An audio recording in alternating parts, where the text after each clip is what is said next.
అది విజయనగర సామ్రాజ్యంలోని ఒక చిన్న పల్లెటూరు.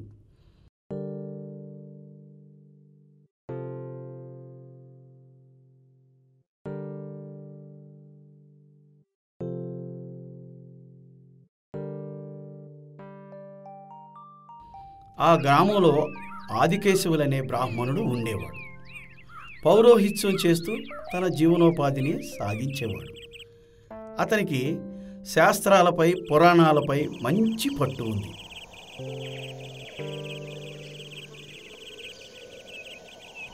తన పౌరోహిత్యం చెప్పటానికి ప్రక్కనే ఉన్న మరో పల్లెకు బయలుదేరాడు ఆదికేశవు.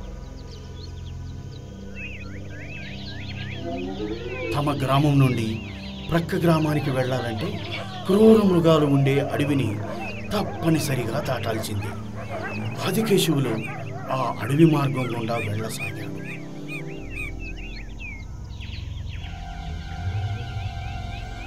అలా దట్టమైన అడవిలో చేరాడు. హఠాత్తుగా కొన్ని శబ్దాలు వినిపించసాగాయి. ఆదికేశవులకి ఆ శబ్దాలు విచిత్రంగా తోచాయి, కొద్దిగా భయాన్ని కలిగించాయి.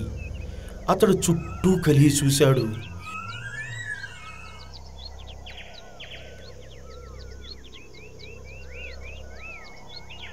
కొద్ది దూరంలో ఉన్న బావి నుండి ఆ శబ్దాలు వస్తున్నాయని గ్రహించాడు.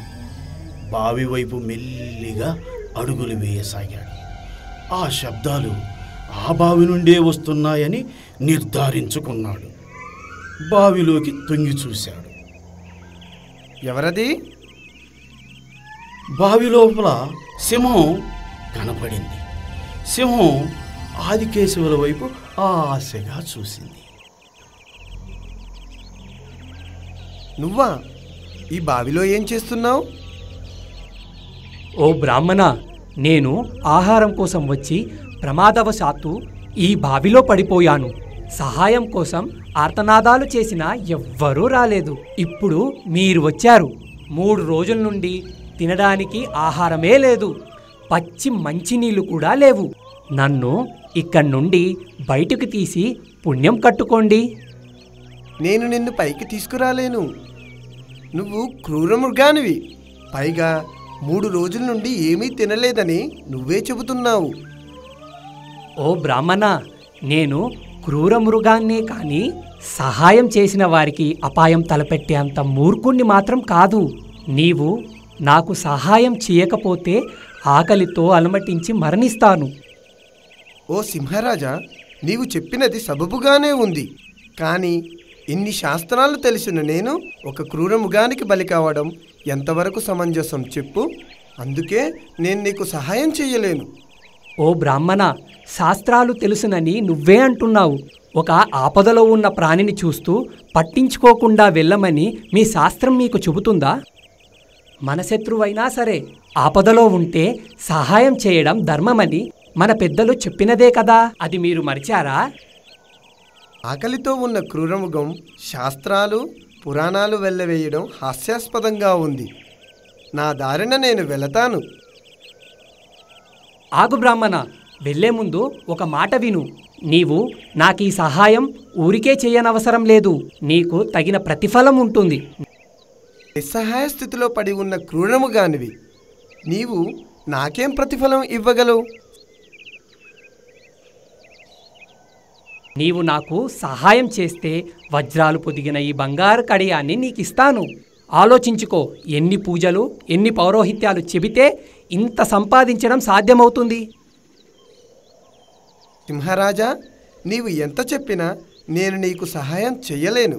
వెళ్ళి వస్తాను. ఆదికేశవులు అక్కడి నుండి వడివడిగా అడుగులు వేస్తూ బయలుదేరాడు. అతడి మనసు మొత్తం ఆ వజ్రాలు పొదిగిన కడియం పైనే ఉంది. ఎంత మర్చిపోదామన్నా మరచిపోలేకపోతున్నాడు.